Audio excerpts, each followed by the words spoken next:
Hello there and welcome to the video. So this story starts at the end of my little spring van getaway with my cameras. I was actually heading home, but I had this spot marked in Google Maps that I kinda wanted to check out when I was in the neighborhood. It was a small detour, but I figured it might be worth it. So that's where we start.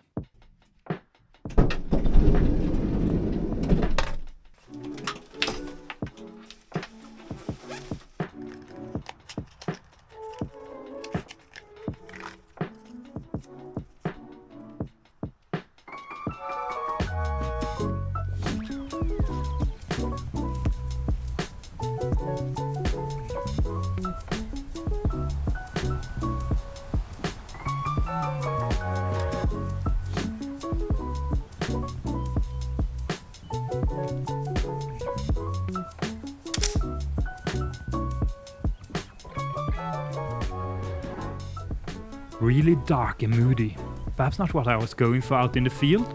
And there was in fact a problem with the Hasselblad. I'll return to that at the end of the video. But for now, I wasn't aware of the issue, so I just continued exploring this really cool location.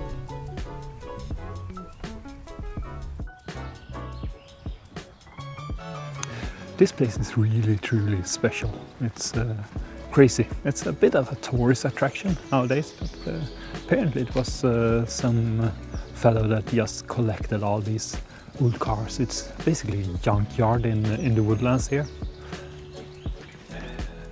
Hard to photograph, at least for me. But I took a few snapshots and we wandered to. Put in retro 400 because that's the only 400 film I brought with me, or I have left. I have a few rolls of FB4, but 400 I can go handheld wide angle and we'll see what we can make of it.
Don't really know what to do of this place. It's quite difficult though, as I'm shooting black and white, and even if you go in color, the problem is the cars with all the rust. They are almost camouflage against the foliage here.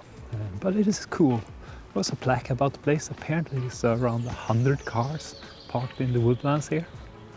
It's crazy, man. Crazy. It's a cool place. Glad that it's left here.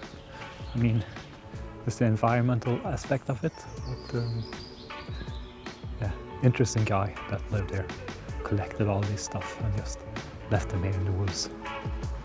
Just look at this bus behind me. It's bloody cool.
What a cool location.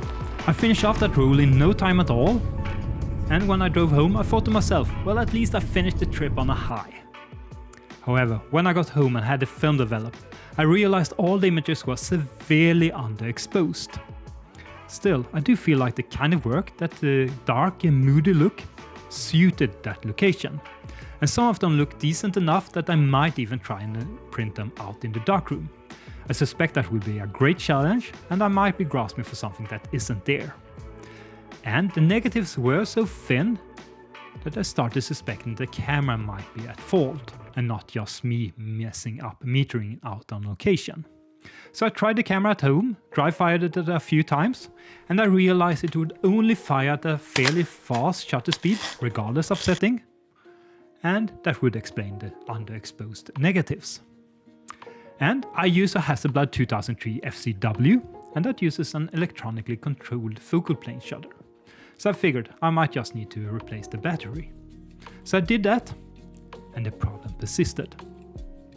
So I tried to use the camera in fully mechanical mode. You see, the 2000 series of Hasselblad can actually use the older Hasselblad lenses that have a built-in shutter and use that shutter instead of the camera's own. So I tried that, and it wouldn't work, the same problem.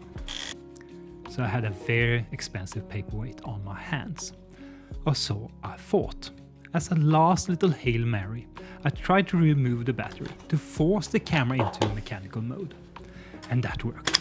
So now at least I can use the camera with CF and C lenses. Essentially, I have a 500 series camera now. I will try and have the camera repaired in the future, but I'm not sure that's possible. There's very few service places still working on these cameras, and I've heard they're fairly tricky to work on. So we'll see if I manage to repair it. And I know what you're thinking. That is what will happen to all electronically controlled cameras. They will eventually die. And that might be true. But this could have happened to a mechanically controlled camera as well. Because at a certain point it isn't longer feasible to have it repaired or serviced. For instance, I quite recently bought a new large format lens with a shutter. And that shutter needed a bit of servicing. And I thought I'm going to do that myself. Something I've done in the past, and I kind of know what I'm doing. However, this time around, I lost one of the springs. I felt a bit stupid, but those things happen sometimes. And I can't find a spare part, or the specification for that part, so I can't even have one manufactured, and even if I could, I suspect that would be fairly expensive. In the end, I decided to buy another shutter and replace it. However, this slightly worries me. There's still plenty of old film photography gear out there, plenty to go around, so it was possible for me to just buy a new shutter. But it also means there's one less shutter out there. And this will keep happening. Supply will diminish slightly every year. If it ever gets to a point where it's an actual problem within my lifespan, I doubt it. But I am very glad to see new film photography gear getting produced, like the Pentax half frame or the Mint Rollei 35 AF. I think those are really important products to keep film photography alive in the future.